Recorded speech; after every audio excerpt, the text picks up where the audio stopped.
kirabirira nanti bye tugezaako discussing naye we shall see management ezinga obuzibu kubanga zeetaaga ng'oli close nga bulaba emikono gy'abakyala they cannot help babeera overwhelmed naye nga ziveeyo wansi mu kibira enkimu tetumanyi gyesula naye omanyi era zo naturally zisula mu bibira tezisula eno kwa plan zisula wansi eyo mu kibira eyo naye okuyigga emmere zivaayo ne zisikavenjinga wona scouting nazo wezisanga nga waliwo ekyokulya ate ziringa enzige zisobola okukola havoc zisobola okwonoona omusiri ate obubi bwazo tezirya ziridde nga abali civilized ziryeko ziryako nonakono nerumako nesuula nerumako nesuula so mzee last week twatandika conversation that was intended to tell your story bingi byetugenda okwogerako byenjagala otuyiire there is something you said a while back nti otuuse ku level eno where you now feel you want to offloading and ntandise kukitegeera nti wawo omuntu wootuuka nga you feel you have a well you are used that example of a well nti naawe oyagala kufukumula banywe and I really believe your time of course ozo ofukuyira ku radio naye kati I want people to get to know something about you that they don't and that is your story. Last week twayogera ku childhood mainly netwogera ebintu bingi how you grew up. One of the things that shocked me was music the love for music. All along I thought it was Congolese music. They were the later influence. Next we were primary influence. I was shocked kubanga all along I thought it was the Congolese who influenced you. But to hear that it was the Beatles and Tom Jones, the Monkeys, the Beatles, the Monkeys,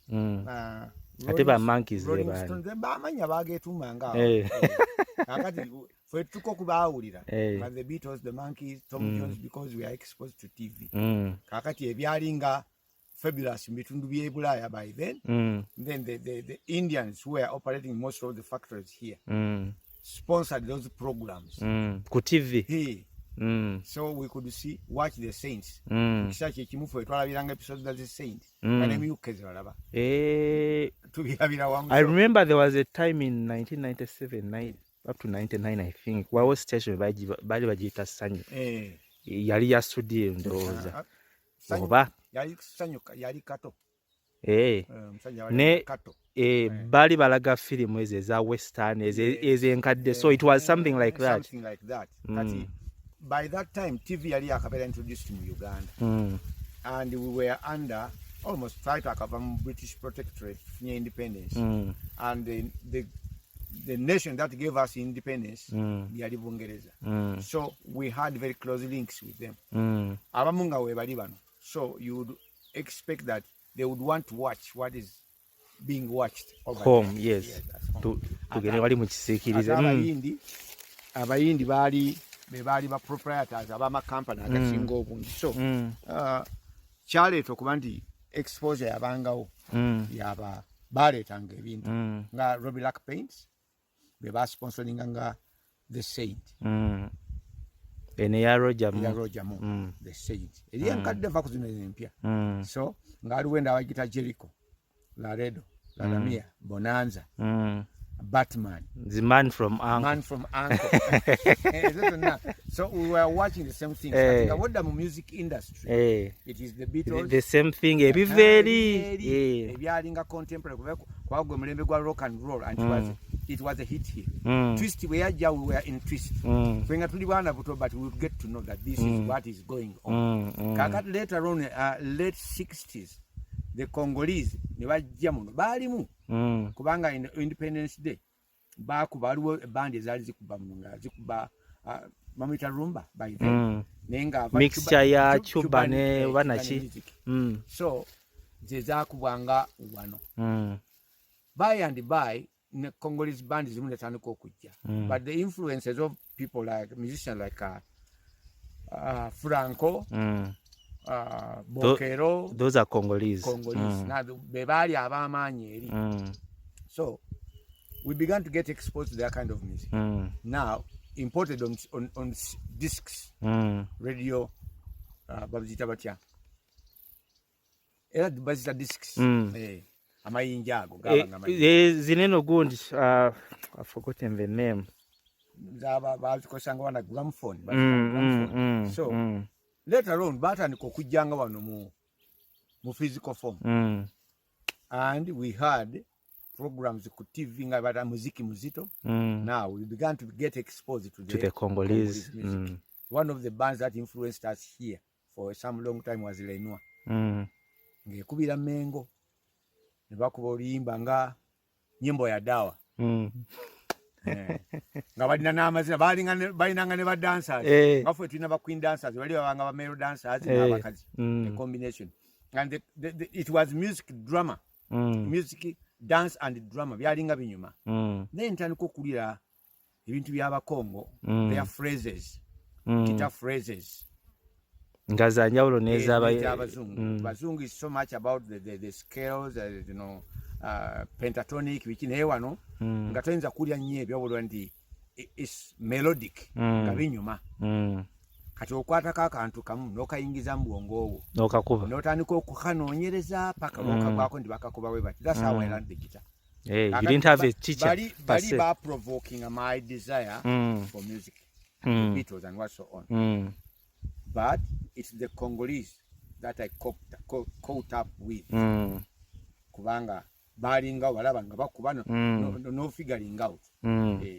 It was a hard thing, but because passion inagirina. Yes. Ate ane exposure ntono ennyo nagifuna. Naga mu mvuke yakola local made guitar. Music. It was nothing actually, but you could get the idea. So that is where you learned your guitar, on that thing? Yes. I'm going to look for it. I'm sure it's somewhere. Yes. And you could bang in somebody who knew a little bit more than you know. And you pick up something. You pick up something. Natuko okuba mu band in 1975. Not knowing the keys, that this is A, B, C, D, E, but I could tell and my understanding of the this is minor, this is major, this is seventh, this is diminution, this is augmented. Ebyo bizem na myaka gino nga maze n'okuba ngoma zo meeting abereki. So it was like writing a sentence and not knowing which letter of the alphabet. In the Mungarian, I could speak the language, but I could not write the language. 1970s. 70s. Amin comes in. 71. 71. How old were you then? I was 71. I was 13. 13. You know, my full year comes up at around December. Yes, December. So I would say I was 12. I was just 12. So December 7th and January 21st. The gap is just one and some few days, 1 month and few days. Hey, yes. So nearly 12 years. So by Ugandan standards, you're still in school. Yeah, I was primary. In school, primary. In fact, I had just entered primary 7. How was it like? Because of course, the rest of us don't know. How was it like on that day? He drove into Kampala and he was president. Did he announce himself president immediately? I can't tell you what really happened because we had just one radio station, one TV station. And for the army to take over, we just take over those TV, radio, and you've won. It was that simple, and you've won. And that's it. You announce over the waves that you have taken over government. Everyone will go. Every other person goes into hiding. If they are not on your side, they go into hiding. So that was the case. But if it's we slept, I think, through the night in the usual way. But early in the morning, when the radio was no longer playing the regular programs, but some kind of music, a consistent music. There were no newspapers to tell the story. But you know, when there's a coup, when there's a coup, like a military coup, first they freeze the broadcasts. Mm. You only hear music. Hey. Hey. There is no communication until they have formed up themselves, and then they taken the microphone and fellow citizens. Hey. This is so and so and so and so. Hey. Announcing that the government of Dr. Milton Obote has been overthrown. Hey. And now there is a military government. Led by so and so and so. Kakati abantu okulya nti Obote bamuwambye. Ekyo baali tebaagala kumanya kirala oba ani amuwambye.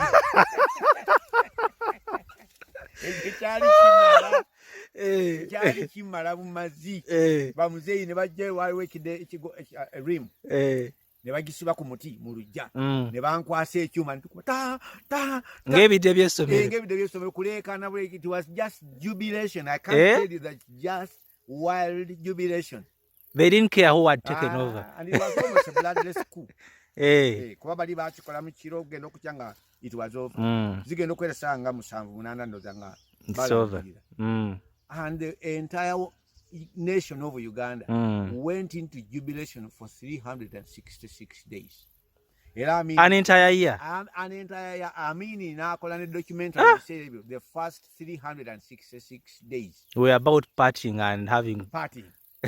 Era nze lwagenda okucelebratinga the first anniversary lwe nagenda ne muzeeyi ku City Square awo yaga tugetubira. It was okay.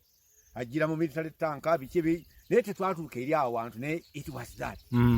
Amini Obote yagenda ng'abantu bamukowako Abaganda baali baatamwa nnyo Obote kubanga he invaded the palace and he deposited. That was unforgivable. N'amutwala mu exile and the allegation was nti yamupoisoninga. And yes. Ate omulambo ne batagukomyawo. So there was bitterness in Buganda.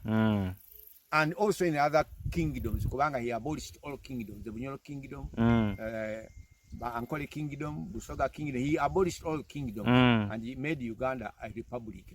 Hey, that's how it came about. Hey. So these kingdoms were there at the time of independence. Yes, they were there even before independence. So they started falling when Obote took over, and it was a kind of federal mix. There was a central government, but also the different kingdoms. And there eranga entities zikwatiddwako. Now, wajjawo rift wakati wa central government ne Kabaka ne Buganda. Bali ba fighting over the lost counties. Buganda ne Bunyoro nga balwana. Then abafuna disparity. Obote n'akola constitutional kye yateeka okukola kubanga baagabana abaawo obuzibu bajja kukola referendum to decide the fate of the counties. Buganda yali teyagala, yali agala amasaza gasigaze eki busigaze. Kati Obote yabatufirikinga somewhere there. Nabo baali basirusiru mu Uganda. Tebamanyanga nga Buganda ennaku zino a lot of bickering etaliiko knowledge. Nemuleka ba fanatics ne baba kumamu omuliro. And you don't listen to the issues. Akati labe kiriwe ennaku zino. Mao yagenze mu NRM. Memorandum of understanding. Tetumanyi kirimu. Eraga nti mujja kukola bwe muti naffe tujja kukola bwe. Bye Obote bye yasigning sabali. Mu kuyomba ne tunonye a way we can work together. Akalaga ndi yagenze mu NRM, which is not the case. Kati bo balinga olaba US ne Russia. You either, if you are America's friend, hate Russia. Even if they've done nothing to you. Kakati there is a lot unabeerawo okuleekaana kungi. Abantu ne babeera polarized. Kakati nze I hated Obote for no good reason. Naye ba fanatics bakoyiwamu omuliro. And I had taata wange ng'amukyaye ne balala bamukyaye. Kakati nange nenegata kera nakubanga ebide nga siinaawo kira kyemmanyi. Naye nga nange Obote namukyawa kubanga yakola Kabaka. So timwalimu nnyo binene byebyo. Naye abantu batandika okusiba ebiti oba ebigogo by'ebitooke ne babisibamu ebigogo ne babiteeka ku mmotoka emabega ne bakulula obulambo bw'Obote. Kakati emmotoka nga ziyitawo abalala batudde ku mmotoka kungulu bawuba ebikoola everywhere. 365 days. 65 days. Documentary gyeri kujja nga Obote yagisaanyaawo kubanga bwe yakoma mu second episode. He made sure I understand bagezaako okuzikiza evidences ezimu ezo they didn't want such. Why? If kubanga naye bwe yamala okuwamba kabaka n'abijjawo. He wanted n'alagira omusajja muyita Agro Warrior baali bakola mu UBC. Agro Warrior ne yakafa juzi. Baali mu UTV by then. Ne babalagira okugenda nga bajjamu ebintu byonna. Emikolo gyonna gyonna gyali recorded nga girimu kabaka. Kati naye nga kati atuuse phase y'okujjawo ebyabalala. Kakati olaba ndi kati ebyo okufuna documentaries ezo you have to go to UK. Kubanga balina mwaka. Bino originals. Bino babikyusa. So some of the documentaries you cannot watch them kubanga buli regime ejjawo ebadde fokola nga ejjawo biri ebikoze eki. So it was history n'embusiru bwabwe. So mu bifo gyanza okunnyonnyola what it looked like. Nandi badde nkuteerako documentary. Indeed. 66 days. And I am a witness. Kati mu abaana, were you going to school or yes. After just 2-3 days we are back to normal. Time yali tanaba kutandika. But in Feb we were supposed to start and we started. I don't remember anything. Ekyatugana okusoma. Then I entered primary 7 netusoma and I remember yakuba ne note ey'ekikumi nga kuliko ekifaananyi kye. Why we find Bank very February, and I, as an artist, I made my own, portrait out of that. I think was my first portrait. Hey. Unfortunately, do you have those things? I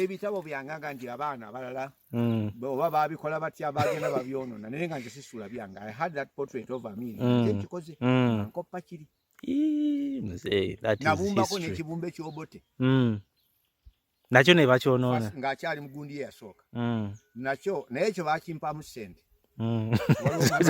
yali bestimani wa muzeeyi yajja n'akiraba n'asanyuka n'akyagala nnyo simanyi oba yali wa UPC. I don't know why he wanted it. Ninze nakibumba nemumba nti Obote nalaba nga kirina similarities n'Obote n'ampaamu siringi zaali 5 in the 60s okuwa siringi 5. How much was it equivalent? I can't even tell kubanga nga ku ssomero bwe bakutwala ku ssomero bakuwa siringi cent 20 cents. Now 20 cents make up 100 100 cents 1 shilling. So 5 shillings would be 500 cents. Nenga zebampa ku somero gendo just 20 cents. Zali nyingi by standard days. Omwana wali mu primary. That was a lot of money. Muzeeyi, mbale ntandise okunyumirwa. But let us pause here today.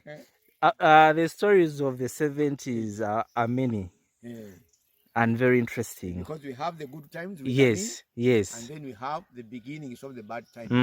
Abali eno mu century tetwasooka kubiraba nnyo. Era killings ezasookawo zaali brutal, but we are enjoying it because we believe he was simply killing Obote's men. You didn't know what was coming. That was okay. Even some of the locals participated. Nga nti yali musajja w'Obote. That was enough for you to die. So, just to wrap up this episode, because I'm getting excited and I know there's still a lot. When you look at those times and now, I think Gwenga Birabieko. Do you see similarities? A lot of it. A lot of it. The fanatism, political fanatism. Ekomyeo. People don't learn.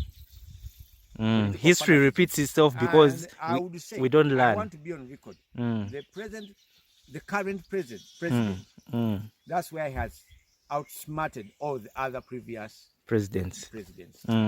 When they are pressured into a corner, every politician ajjayo enjala. And mukujjayo enjala bwe bakolera mistakes. Ekibakyaya abantu bonna. Naye ono abadde akigezezzaako gandi abamusoomooza bangi naye enjala ze ntonotono of course azirina naye azikweka naye he's playing it. When Obote was pressed to the wall yatandika okusiba abantu ba politicians bonna it was obvious. It became obvious. So you reap the wrath of the populace. Amini batandika okumusoomooza asooka natta ntumuwagira. In 72 Obote and Museveni invades Uganda from Tanzania. N'abatta and we are jubilating abasajja be yes eyo story nayo weeri. babazaayo ba Museveni n'obote n'atandika okutta ate ku bantu abalala atandise okutta abavubuka abafenze na relative we baali bayita Michael Luzinda. He was just a young man. Fire Bongole gwe yayimbako. I think he was in his 20s. Tulina n'ebifaananyi mu alubamu zaffe Dezabula. We were at home nga kuba bataata baffe baali ba Luganda. So taata we yali uncle waffe. Naye baamutta bwetyo bigende siroza nti Amini yamutta. Naye ba rascals be. Probably they fought over a woman. That was enough to get someone killed. They could put you mu buutu. Bakwata bukwasi. Atayiko na bwali. They were abavubuka. Balina amaanyi. Pistols zibatambulira wano. What do you expect? And you are never seen again. And there is no civil governance. There is no judiciary arm. You could do whatever you want. And that is all. Akugala. Weka yekwa buutu. Leketiwe. Na wakutinga bakusa mu buutu. Buonoolama. All right, I say, let us stop here for today. We shall come back next week. Okay.